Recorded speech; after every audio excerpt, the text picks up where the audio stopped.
அனைவருக்கும் இனிய வணக்கம். அன்பின் ஆன்மீகம் யூடியூப் சேனலுக்கு உங்களை அன்புடன் வரவேற்கிறோம். இன்றைய ஸ்தல வரலாறு பகுதியில் நம்ம பார்க்க போகிறது மேட்டுப்பாளையம் அருள்மிகு வனபத்ரகாளியம்மன் திருக்கோயிலை பற்றின தகவல்களை. நம்ம சேனலில் நீங்கள் முதல் முறையாக பார்க்குறீங்கன்னா ஞாபகமாக சப்ஸ்கிரைப் பண்ணிக்கலாம்.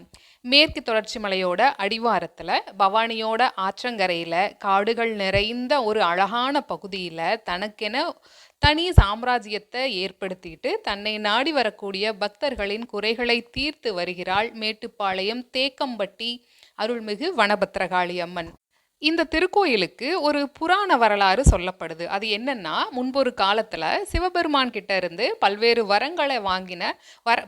வரங்களை வாங்கி தேவர்களையும் முனிவர்களையும் மக்களையும் மகிஷாசுரன்கிற ஒரு அசுரன் துன்புறுத்திட்டு வந்திருக்கான்.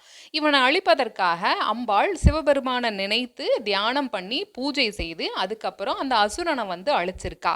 பார்வதி தேவி சிவபெருமானை நினைத்து தியானம் செய்த இடத்துல தான் இந்த வனபத்ரகாளி அம்மன் கோயில் இருக்குங்கிற தகவல் சொல்றாங்க.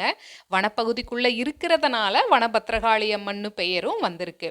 இன்னொரு தகவல், இந்த கோயில் ஆரவல்லி சூரவல்லி கதையோடு தொடர்பு இருக்குன்னு சொல்லப்படுது. ஆண்வாடையே அறியாம வாழ்ந்தவங்க ஆரவல்லி சூரவல்லி. இவங்க 2 பேரும் என்ன பண்ணாங்கன்னா, மந்திரம் சூனியம் இதனால மக்களை தங்களோட வசப்படுத்தி மக்களை துன்புறுத்தி கொடிய ஆட்சி செய்துட்டு இருந்திருக்காங்க. இந்த 2 பேரையும் அடக்குவதற்காக பஞ்ச பாண்டவர்களில் ஒருவராக இருக்கக்கூடிய பீமன் போயிருக்காரு.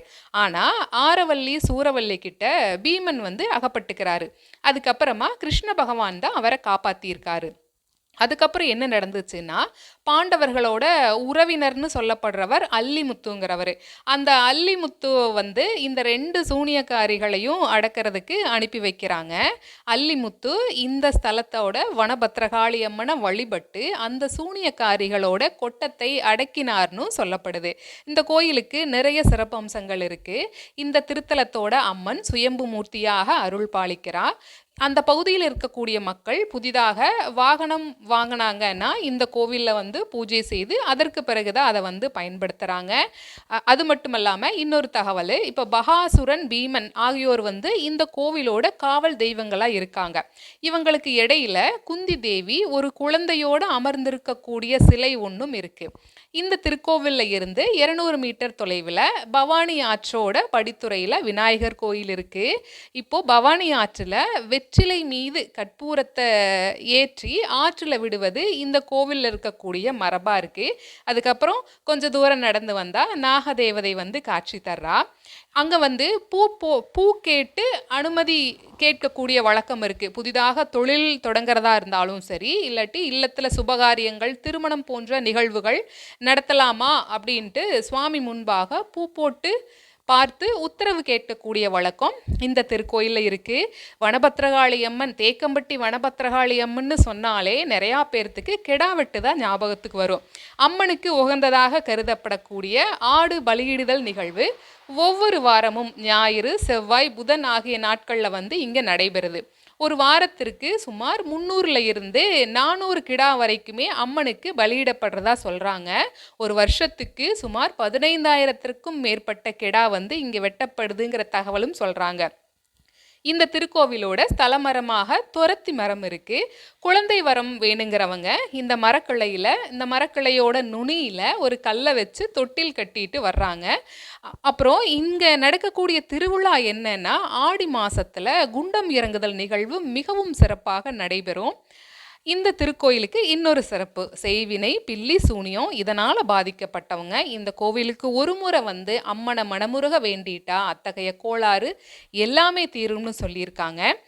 இவ்வளவு சிறப்புகள் வாய்ந்த இந்த திருத்தலம் இதோட நடை திறப்பு நேரம் என்னன்னு பார்த்தோம்னா, தினசரி காலை 6 மணி முதல் இரவு 8 மணி வரைக்குமே தொடர்ந்து நடை திறந்திருக்கும்.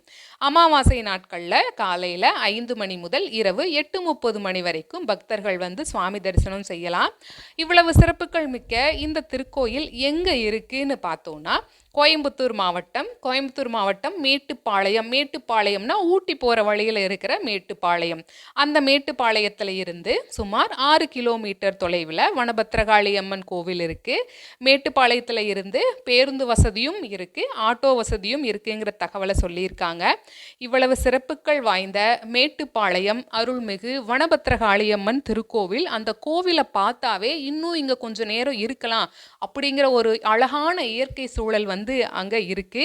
இந்த கோவிலுக்கு இதுவரை போகாதவங்க ஒரு முறையேனும் போயிட்டு வரலாம். இந்த கோவிலுக்கு சென்று உங்களுக்கு ஏதாவது நீங்க பிரார்த்தனை வச்சிருந்து அது நிறைவேறி இருந்ததுன்னா அந்த தகவல்களை நீங்க இந்த வீடியோவோட கமெண்ட் பாக்ஸ்ல தெரிவிக்கலாம். ஏன்னா நீங்க தெரிவிக்கக்கூடிய ஒவ்வொரு தகவலும் இந்த வீடியோவை பார்க்குற மற்ற அன்பர்களுக்கு உதவிகரமாக இருக்கும். இது போன்ற ஆன்மீக தகவல்களை தொடர்ந்து வழங்கி கொண்டிருக்கிறோம். ஞாபகமா அன்பின் ஆன்மீகம் யூடியூப் சேனலுக்கு சப்ஸ்கிரைப் பண்ணுங்க, லைக் பண்ணுங்க, ஷேர் பண்ணுங்க. நன்றி, வணக்கம்.